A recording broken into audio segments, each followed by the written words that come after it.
Halo teman-teman semuanya, selamat siang. Hari ini saya Fandi Kurniawan. Saya akan memberikan panduan kepada teman-teman semua data apa saja yang sudah kita dapatkan dimulai dari hari Senin hingga saat ini ya. Langsung saja kita lihat di dalam kalender ekonomi. Di hari Senin kita mendapatkan speech dari Guindos ya, yang dimana dia mengatakan bahwa dia akan terbuka mengenai opsi kenaikan suku bunga di meeting-meeting selam ke depannya. Namun proyeksi dia nilai inflasi itu akan mengalami perlambatan di bulan September ini. Dan pertanyaan sekarang adalah apakah nilai inflasi yang akan kita dapatkan di hari Kamis nanti menunjukkan hal yang diproyeksikan oleh Guindos. Apabila data inflasi mengalami pelemahan dari nilai sebelumnya, maka Eropa mungkin akan eh, mengalami perlemahan yang cukup stabil dibandingkan pasangan mata uang lainnya. Namun jika nilai inflasi menunjukkan penguatan dari nilai sebelumnya, maka Eropa akan mengalami penguatan ya. Dan juga di hari Selasa kita mendapatkan inflasi dari Kanada. Di sini nilai inflasi dari Kanada masih menunjukkan adanya penurunan dari year over year dan juga dari sisi core inflasi menunjukkan adanya penurunan dari 1,7 menjadi 1,5. Namun dari sisi month over month di sini mengalami penurunan ya. Secara keseluruhan kalau kita bandingkan dari sisi year over year di sini menurun, kemudian year over year-nya core-nya juga turun ya, dan month over month-nya juga turun ya. Dan ini semuanya seru sama ya. Dan ini akan memberikan penegas apakah Kanada di meeting selanjutnya akan memangkas suku bunganya. Dan juga retail sales tadi malam kita mendapatkan angka penjualan Amerika di sini menunjukkan adanya penurunan yang cukup signifikan dan juga direvisi dari 1 menjadi 1,1. Namun aktual yang rilis di sini menunjukkan adanya penurunan sebesar 1% ya. Meskipun tidak terlalu di bawah dari ekspektasi pasar. Pasar memproyeksikan negatif 0,2, namun secara aktual masih lebih rendah dari previousnya. Dan juga retail sales year over year di sini cukup signifikan penurunannya dari 2,9 menjadi 2,1% ya. Dan ini memberi penegas bahwa pasar berekspektasi The Fed di hari Kamis nanti akan memberikan sentimen yang cukup bombastis ya, yang dimana The Fed akan melakukan pemangkasan setidaknya 50 basis point ya. Dan apabila 50 basis point ini terjadi, maka US dollar akan mengalami pelemahan yang cukup signifikan ditambah dot plot projection dan juga press conference yang dibagikan oleh Jerome Powell ya. Jadi kita perhatikan saja bagaimana speech yang dilontarkan oleh Jerome Powell nanti malam. Dan di hari Rabu kita baru saja mendapatkan inflasi dari pound sterling. Di sini pound sterling mengalami year over year-nya stagnan dari nilai sebelumnya, namun dari core inflasi year over year-nya mengalami peningkatan ya. Ini artinya baik dari sisi demand dari pound sterling masih menunjukkan adanya penguatan dan mungkin saja pound sterling masih terlalu jauh atau terlalu dini untuk melakukan pemangkasan. Mungkin pemangkasan suku bunga itu dimulai di bulan November ya. Dan ini memberikan penegas bahwa pound sterling ini bisa mengalami penguatan untuk ke depannya. Dan juga nanti sore kita akan mendapatkan inflasi dari Eropa. Dan juga di hari Kamis nanti akan ada Fed interest rate decision nanti malam. Dan apabila The Fed memangkas suku bunga, yang menjadi pertanyaannya sekarang ini bukan cut atau tidak ya, karena sudah pasti The Fed akan cut di bulan September ini. Namun pertanyaannya sekarang, seberapa besar dia akan cut? Apakah yang sama dengan ekspektasi pasar 25 basis point atau The Fed akan memangkas 50 basis point? Dan juga yang perlu teman-teman lihat juga projectionnya eh, di tahun ini dan tahun depan.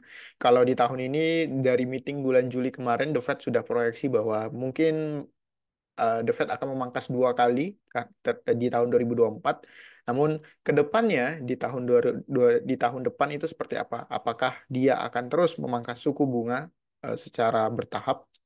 Namun kalau misalkan ini terjadi, ke depannya The Fed akan memangkas suku bunga lebih agresif lagi, maka dolar akan mengalami pelemahan ya. Jadi teman-teman lihat saja dari sisi di sini interest rate projection 1 year, apabila 1 year di sini menunjukkan pemangkasan suku bunganya lebih agresif lagi dari nilai sebelumnya, maka dolar akan mengalami pelemahan ya.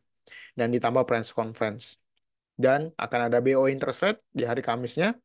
Jadi posisi kita yang sedang running dari GBP Swiss franc, GBP Swiss franc masih kita hold ya untuk kedepannya. Dan juga nanti di hari Jumat akan ada BOJ interest rate dan retail sales dari pound sterling ya. Jadi cukup hektik ya minggu ini. Jadi kita perhatikan saja berbagai data yang ada dan proyeksi kita, analisa kita, plan kita apakah masih valid atau tidak akan kita update di hari ini ya. Oke, sedikit headline dari berita di pasar forex di sini. ECB Simkus ya mengatakan bahwa likelihood October's rate cuts is very small. Kemungkinan Oktober akan melakukan pemangkasan itu akan cukup minim dan we won't have many new data points in October ya. Jadi kami tidak banyak data, tidak tidak memiliki banyak data terhadap di bulan September ini dan juga ekonomi developing in line with forecast ya. Questionable whether October cut is needed. Namun apabila data-data yang mencerminkan nanti akan menunjukkan perlemahan, khususnya nilai inflasi yang akan kita dapatkan di di jam 4 sore nanti, mungkin pasar akan bereaksi terhadap data inflasi tersebut ya. Tapi secara keseluruhan dari sisi speech ini bernada netral ya, tidak terlalu cenderung dovish dan hawkish. Netral dovish lah kalau saya lihat.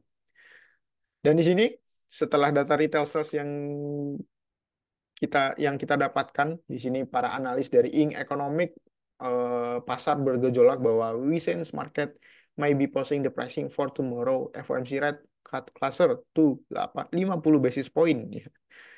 Jadi dari analis Ing Economic berekspektasi the Fed akan harusnya memangkas suku bunga 50 basis point agar tidak terjadi resesi ya. Jadi biar tidak terlalu ketinggalan atas efek yang sudah The Fed menahan suku bunganya terlalu lama dari bulan Januari kemarin kan, menahan, menahan, menahan, diundur, diundur, diundur, sampai akhirnya kita mendapatkan nilai inflasi yang sudah mulai mereda di kuartal kedua, namun The Fed masih menahan, menahan ya. Mungkin saatnya The Fed harus memangkas suku bunganya lebih agresif sebesar 50 basis point agar tidak terjadi resesi ya. Jadi pergerakan siklusnya dari kenaikan suku bunga, menahan suku bunga dan memangkas suku bunga ini soft landing ya. Jadi tidak tidak em, soft itu mendaratnya diibaratkan pesawat ya, dia mendaratnya mulus gitu. Penurunannya mulus, nanti dia melihat kebijakan moneternya lagi, mungkin sudah mulai melambat kondisi ekonominya, dia akan melakukan QE mungkin saja, lalu dia menaikkan suku bunga lagi. Gitu. Siklusnya seperti itu terus. Oke, itu dari analis dari Ing Economic. Kemudian dari senator ya, three, tiga senator US mengatakan harus 75 basis point rate cut di hari Rabu nanti. Sorry, di hari Rabu nanti kalau kalau kita di jam Indonesia itu hari Kamis ya. Dan juga di sini JP Morgan CEO Jamin Dimon said mengatakan bahwa Fed cut interest rate 25 basis point atau 50 basis point bukan sesuatu yang bergejolak ya, tidak selalu head shattering ya, tidak tidak akan mengguncang dunia gitu. Jadi ya mau 25, mau 50 gitu ya. Ya ini hanyalah sebuah analis ya, tapi kalau kita lihat berdasarkan teknikal mungkin nanti kita akan expect kemana harga itu ya. Dan di sini banyak analis yang mengatakan bahwa traders might record bets on rate cut risk sharp loser if the Fed option not to go big ya. Jadi banyak-banyak sentimen yang mulai berkeliweran menuju FOMC. Dan juga di sini dari Ing Economic mengatakan retail sales di bulan Agustus lebih tinggi dari yang diekspektasikan. Kemudian this is doesn't scream economic weakness but that isn't stopping the market gunning for 50 basis point rate cut from the Fed tomorrow. Ya, jadi data retail sales yang kita dapatkan tidak akan menghentikan ekspektasi pasar terhadap 50 basis point ya. Jadi pertanyaan sekarang apakah sentimen ini senada oleh The Fed ya? Apakah The Fed juga berpikiran hal yang serupa terhadap sentimen ini? Ya, hal itu harus kita buktikan pada saat Fed interest rate decision. Oke, kurang lebih seperti itu dari sisi headline. Kalau kita lihat dari sisi teknikal, posisi kita GBP CAF sempat em, sempat mengalami penguatan tadi kemarin siang itu ya. Kemudian dia tertahan di area resisten, kemudian rejects kembali di area resisten become support di sini ya. Selama harga belum menembus low terakhir di sini mungkin masih bisa valid. Harga masih bisa mengalami penguatan ya. Tinggal tunggu katalis dari US dollar saja di hari Kamis nanti. Dan sedikit kalau kita lihat dari indeks dolar, saat ini indeks dolar masih bergerak ranging ya. Kalau kita lihat dari sisi teknikal dan juga di sini masih tertahan di supportnya. Dan saat ini harga sudah melakukan retrace di area support yang terdekat ada di sini, support become resistance dan pasar masih waiting, masih menunggu katalis dari Jerome Powell ya di nanti malam. Jadi wait and see saja, kita lihat bagaimana speech dari Jerome Powell dan dot plot projection dari Amerika. Kemudian dari gold, kalau kita lihat gold di sini masih mungkin pasar akan taking profit ya. Kalau saya lihat pada saat perilisan nanti gold akan turun, tapi seberapa jauh turunnya itu saya tidak tahu. Mungkin saja pasar akan volatile pada saat perilisan kebijakannya. Jadi wait and see saja, itu lebih baik. Dan yang kedua, New Zealand USD.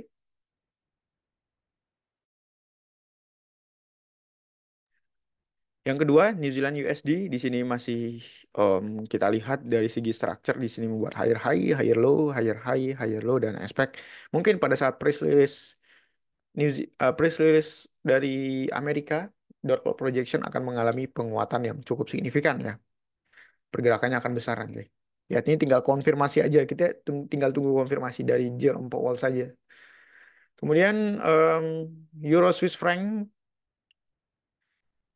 di sini kita masih punya posisi Euro Swiss franc selama harga masih belum harga belum tertembus terhadap low terakhir yang ada di sini, maka dolar euro mungkin akan mengalami penguatan ya kalau kita lihat dari sisi teknikal. Kenapa? Karena kalau kita lihat dari segi time frame daily ini kan sudah membuat sebuah koreksi dari impuls. Meskipun kalau kita lihat dari bawah atas ke bawah sini ini masih bearish ya. Namun kalau kita lihat berdasarkan technical dari sisi monthly di sini sudah membuat rejection dan tidak ada lagi harga yang support-support terakhir sudah tidak ada lagi. Kemudian rejection dan ada doji di sini. Mungkin saja sentimen red cut ke depannya akan memberikan penguatan terhadap euro Swiss franc. Dan juga kalau kita lihat di sini sudah membuat channeling dan sudah membuat impulse di sini, ekspektasi bisa di atas sini ya. Atau kalau kita lihat berdasarkan teknikal ya mungkin ada di level sini sebagai area resistance become support. Ya di sini banyak area key level. Atau yang kedua confluence-nya ada di sini juga bisa. Dan kalau teman-teman lihat Fibonacci retracement juga bisa 1,1272 sesuai juga 1,272 dengan key level di sini dan 1 banding 1 dengan impuls. Mungkin bisa naik di sampai 300 pips ya. Jadi ya kita lihat saja, we'll see. Kita tinggal tunggu waiting saja bagaimana data yang terungkap. Oke, em, apa lagi ya? PR-nya coba kita lihat dari Aussie, Aussie bergerak bullish, New Zealand hal-hal yang berkaitan dengan USD bergerak bullish karena USD-nya yang melemah ya. Euro USD juga bergerak bullish ya, cuman retracement-nya kita belum dapat. Kemudian GBP USD di sini GBP USD bergerak bullish ya. Kalau teman-teman mau melakukan buy karena sudah retest di sini bisa-bisa saja karena kita lihat data inflasi pound sterling yang masih tinggi dan juga rate cut for US akan mungkin lebih agresif dari 25 basis point. Ya, teman-teman bisa ambil buy mungkin sampai di kuartal 4. Semoga aja bisa jadi penguatan yang cukup signifikan ya. Kalau kita lihat dari monthly, ya bisa 400 pips. Mungkin nanti saya update ya di dalam grup. Ini bagus kalau kita mau long posisi terhadap pound sterling USD. 1 banding 10. Stop loss-nya ada di sini. Low terakhir atau low terakhir di sini juga bisa. Oke. Em,